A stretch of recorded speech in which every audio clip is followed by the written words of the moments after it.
വാഴ്ക വയ്യകം വാഴ്ക വയ്യകം വാഴ്ക വളമുടൻ. വേദാദ്രി മഹർഷിയുടെ ജീവചരിത്രം, എൻ്റെ ആത്മചരിത്രം. അധ്യായം 15. എൻ്റെ അടുക്കൽ അതീവ സ്നേഹം പൂണ്ട തവസെൽവറുകൾ, അരുൾ സെൽവറുകൾ, അരുൾ നിധിയറുകൾ, സുഹൃത്തുക്കൾ പലർ ആവശ്യപ്പെട്ട പ്രകാരം എൻ്റെ ജീവിത വിവരണം ഞാൻ എഴുതുവാൻ ആരംഭിച്ചു.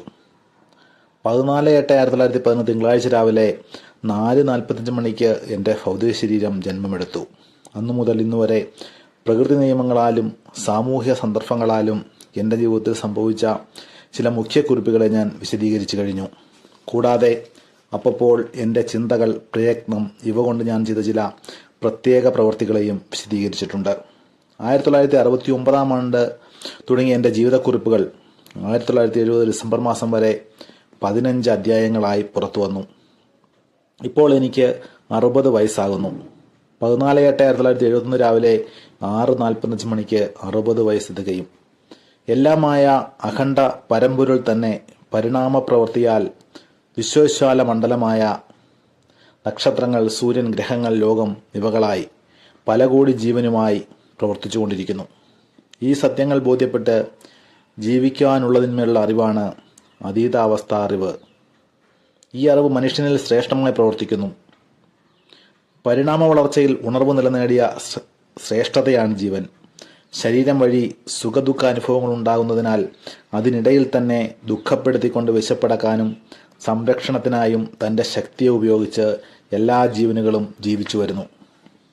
സാധാരണയായി ജീവികൾക്കെല്ലാം 5 ഇന്ദ്രിയങ്ങളെ കൊണ്ട് ജീവിതം അതിർത്തി നിശ്ചയിച്ചു. മനുഷ്യനിൽ സ്ഥിതി ചെയ്യുന്ന 6ാമത്തെ ഇന്ദ്രിയം ശ്രേഷ്ഠമായതാണ്. ജീവനുകൾക്കെല്ലാം ആധാരമായ ശക്തി ഒന്നാണെന്നും അതുതന്നെയാണ് പരമ്പൊരുളെന്നും ശരീരസൃഷ്ടിക്കൊത്ത ജീവശക്തിയുടെ പ്രത്യേകതകൾ ഓരോ ജീവനും വ്യത്യസ്തമായി പ്രവർത്തിച്ചുകൊണ്ടിരിക്കുന്നുവെന്നതും 5 ഇന്ദ്രിയങ്ങൾ വഴി ലഭിച്ച അനുഭവങ്ങളും 6ാം അറിവിൻ വഴി ലഭിച്ച ചിന്താഫല തീരുമാനങ്ങളും മനുഷ്യനെ മയക്ക വിശദീകരണ അവസ്ഥകളിൽ വ്യത്യസ്ത സംസ്കാരങ്ങളാൽ വേർതിരിച്ച് കാണിക്കുന്നുവെന്നും ഈ സത്യങ്ങളെയെല്ലാം ബോധ്യപ്പെടുത്തുന്ന തരത്തിലുള്ള 6ാം അറിവിൻ്റെ ഉച്ചനിലയിൽ മനുഷ്യൻ എത്തിച്ചേർന്നാൽ ലോക സാഹോദര്യത്വം ബോധ്യത്തോടെ മറ്റുള്ളവരുടെ അഭിപ്രായത്തിനും ആവശ്യത്തിനും ആദരവ് നൽകി തൻ്റെ ആവശ്യങ്ങളും അഭിപ്രായങ്ങളും ക്രമപ്പെടുത്തിക്കൊണ്ട് ഉത്തരവാദിത്തോടുകൂടി ജീവിക്കുന്നുവെന്നും മനസ്സിലാക്കി ഉൾക്കൊണ്ട് മാന്യമായി ജീവിക്കാനുള്ള ശക്തി 6ാമത്തെ അറിവിന് മാത്രമുള്ളതാണ്. ലോക സമൂഹത്തിൽ ഒരംഗമെന്ന നിലയിൽ ജീവിക്കുന്ന എനിക്ക് സംജാതമായ സാഹചര്യങ്ങൾക്കനുസരിച്ച് അപ്പോഴുണ്ടായ പ്രവൃത്തികളുടെ ഫലമാണ് എൻ്റെ ജീവിത വിവരണം. മനുഷ്യനൊഴികെ മറ്റെല്ലാ ജീവജാലങ്ങൾക്കും പ്രകൃതിഘടനയാണ് ജീവിത വിവരണം. എന്നാൽ മനുഷ്യൻ്റെ ചരിത്രം പ്രകൃതിഘടനയും ചിന്താധാരയുടെ പ്രത്യേക ശക്തിയും ചേർന്നുള്ള സംയുക്ത പ്രവർത്തന ഫലങ്ങളാണ്. മനുഷ്യൻ്റെ ആവശ്യങ്ങൾക്കനുസരിച്ച്, ആഗ്രഹങ്ങൾക്കനുസരിച്ച് പ്രകൃതി തൻ്റെ സമ്പത്തുകൾ തുറന്ന് നിറവ് കാട്ടിവരുന്നു. ചിന്തിക്കുന്ന ശക്തി നേടിയവർ മൂലം ജീവിതത്തിൻ്റെ നന്മകൾ പ്രദാനം ചെയ്ത് വഴികാട്ടിയിരിക്കുന്നു. എണ്ണമറ്റ ജനങ്ങളുടെ ആവശ്യങ്ങളുടെ വേഗമാണ് ഒരു പരിഷ്കർത്താവിൻ്റെ ഉൽപ്പത്തിക്ക് കാരണമാകുന്നത്. ഇതിൻ്റെ അടിസ്ഥാനത്തിൽ നോക്കിയാൽ എൻ്റെ ജീവിതചരിത്രത്തിന് സമൂഹത്തിൻ്റെ എണ്ണമറ്റ ജനങ്ങളുടെ ആവശ്യവും ആഗ്രഹവും കാരണമായിരിക്കും. കുടുംബജീവിതത്തിൽ ഏർപ്പെട്ടിട്ടുള്ള എണ്ണമറ്റ ജനങ്ങൾ ജ്ഞാനമുള്ളവരായിരിക്കുന്നു.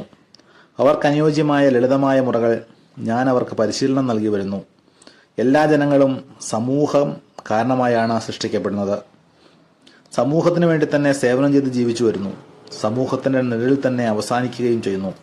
പക്ഷെ ചിലർ മാത്രമാണ് വ്യക്തി സാമൂഹിക ബന്ധത്തിൻ്റെ യാഥാർത്ഥ്യം മനസ്സിലാക്കി സമൂഹ നന്മയ്ക്കായി സേവനം ചെയ്ത് ജീവിക്കുന്നത്. ഇങ്ങനെയുള്ള ജനങ്ങളുടെ എണ്ണം ലോകത്തിൽ ഉയരുന്ന അളവിനനുസരിച്ച് മനുഷ്യകുലത്തിൽ സമാധാനവും സന്തോഷവും വർദ്ധിക്കും. ഈ സത്യം ബോധ്യപ്പെട്ട ഞാൻ ആദ്യം സമൂഹ നന്മയ്ക്ക് പ്രാധാന്യം നൽകി സേവിച്ചു വരുന്നു. ഒരു മഹത്തായ പാതയാണ് എൻ്റെ പ്രിയപ്പെട്ടവർക്കും സ്നേഹിതർക്കും വിവരിച്ച് ബോധ്യപ്പെടുത്തി വരുന്നത്. എനിക്ക് വന്നു ചേർന്ന ചുറ്റുപാടുകളെ കൊണ്ട് മനുഷ്യൻ്റെ ജീവിത നന്മകൾക്കായി ഞാൻ നൽകുന്ന വിശദീകരണങ്ങളെ ചുരുക്കി പറഞ്ഞ് ഈ ലേഖനം ഇവിടെ നിർത്തുന്നു. പരമ്പൊരുൾ എന്നത് ശുദ്ധ വെളി. ഇന്ദ്രിയമയക്കത്തിലുള്ള അറിവിന് അത് ഏതുമല്ലാത്തതായിരിക്കുന്നു. അറിവിനെ അറിഞ്ഞ് അതിൻ്റെ കേന്ദ്രപ്രവൃത്തി നിലയമായ ജീവനെ ബോധ്യപ്പെട്ട് തുടർന്ന് ആ ജീവൻ മൂലം മഹാ അറിവായി ബോധ്യപ്പെടുമ്പോഴാണ് പരമ്പൊരുളിൻ്റെ വിവരണം മനസ്സിലാകുന്നത്. ഇതിനു മുറയായ ഉപനയന പരിശീലനം ഒരു വിദഗ്ധ ഗുരുവിൽ നിന്നും നേടണം. ഇങ്ങനെയുള്ള ആചാര്യന്മാരെ കണ്ടുപിടിച്ച് പ്രയോജനം നേടുന്നത് ലോകത്തിൽ എളുപ്പമുള്ളതല്ല. ഇക്കുറവ് നീക്കാൻ ലോക സമുദായ സേവാ സംഘം എന്ന പേരിൽ ഒരു സംഘം 1958 ആണ്ടിൽ ഞാൻ സജ്ജമാക്കി. ഇതുവരെ 50-ന് മുകളിൽ ആചാര്യന്മാരെ തയ്യാറാക്കിയിട്ടുണ്ട്. ഇനിയും ആയിരക്കണക്കിന് ലോകത്ത് ഇത്തരത്തിലുള്ള ആചാര്യന്മാരെ സൃഷ്ടിക്കുവാൻ വേണ്ട ഏർപ്പാടുകളും ഞാൻ ചെയ്തു കഴിഞ്ഞു. പ്രകൃതിയിൽ നിന്നുമുണ്ടാകുന്ന ദുഃഖങ്ങൾ അപ്പോൾ നീങ്ങുവാനായി പ്രകൃതി തന്നെ അതിനുള്ള ഏർപ്പാടുകൾ ചെയ്തു വച്ചിട്ടുണ്ട്. ആയതിനാൽ മനുഷ്യന്റെ തെറ്റുകളാണ് ഇന്ന് മനുഷ്യ സമൂഹത്തിന് നിറഞ്ഞ ദുഃഖങ്ങളെ വർദ്ധിപ്പിച്ചുകൊണ്ടിരിക്കുന്നത്. ഇന്ദ്രിയമയക്കത്തിൽ മനുഷ്യൻ തന്റെ ആത്മനിലയെ മറന്ന് മറവിൽ തന്നെ ജീവിക്കുന്നു.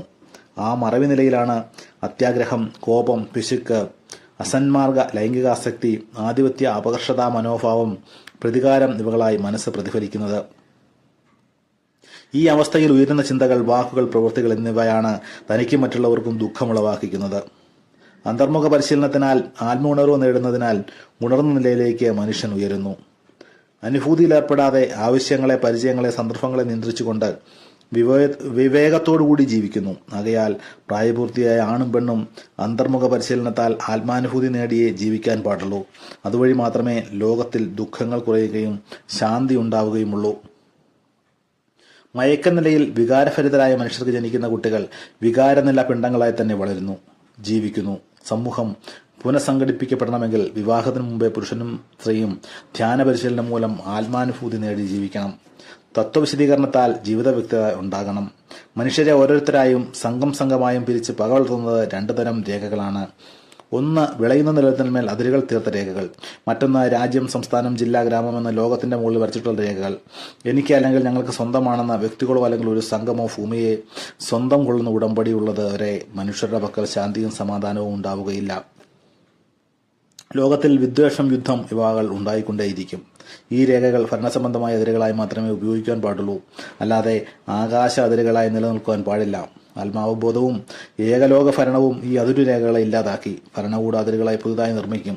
ഈ വക അടിസ്ഥാന വിവരണങ്ങൾ ഉൾക്കൊള്ളിച്ചുകൊണ്ടാണ് ലോക സമുദായ സേവാ സംഘം പ്രവർത്തിച്ചുകൊണ്ടിരിക്കുന്നത്. ഇതുവരെ കുടുംബ കടമ, ലോകസേവ രണ്ടും ഞാൻ നിർവഹിച്ചു പോരുന്നു. ഇനി മുഴുവനുമായി ലോകസേവയ്ക്ക് മാത്രമായി എന്നെ സമർപ്പിക്കാൻ ഞാൻ തീരുമാനിച്ചു കഴിഞ്ഞു. ഈ തീരുമാനപ്രകാരം എൻ്റെ 60 വയസ്സ് പൂർത്തിയാകുന്ന ദിവസം മുതൽ ഞാൻ പ്രവർത്തിച്ചു തുടങ്ങും. ദിവസങ്ങൾ കഴിയുന്തോറും ഞാൻ വൃദ്ധനായി വരുന്നു. ജീവിതത്തിൽ സംഭവിച്ച പല പരീക്ഷണങ്ങളും അളവിൽ കൂടിയ അധ്വാനവും എൻ്റെ ശരീരം മെലിയുവാൻ കാരണമായി. ഇനി എൻ്റെ ജീവിതം വളരെ ചെറിയ അതിരുകൾക്കുള്ളിൽ ഭവിക്കും. വളരെ കാലം ജീവിക്കണമെന്ന ആഗ്രഹവും എനിക്കില്ല. ജീവിതകാലത്തിനിടയ്ക്ക് എനിക്ക് അവസരം ലഭിച്ചാൽ വിദേശ പണ്ഡിതന്മാർ ചിലരോട് ബന്ധപ്പെട്ട് എൻ്റെ ലോകസമാധാന പ്രവൃത്തികളെക്കുറിച്ച് വിശദീകരിച്ച് അത് എനിക്ക് ശേഷവും നന്നായി പ്രവർത്തിച്ച് ലോകത്തിന് നന്മ ലഭിക്കുന്ന തരത്തിൽ ഉതകുവാൻ ഞാൻ ആഗ്രഹിക്കുന്നു.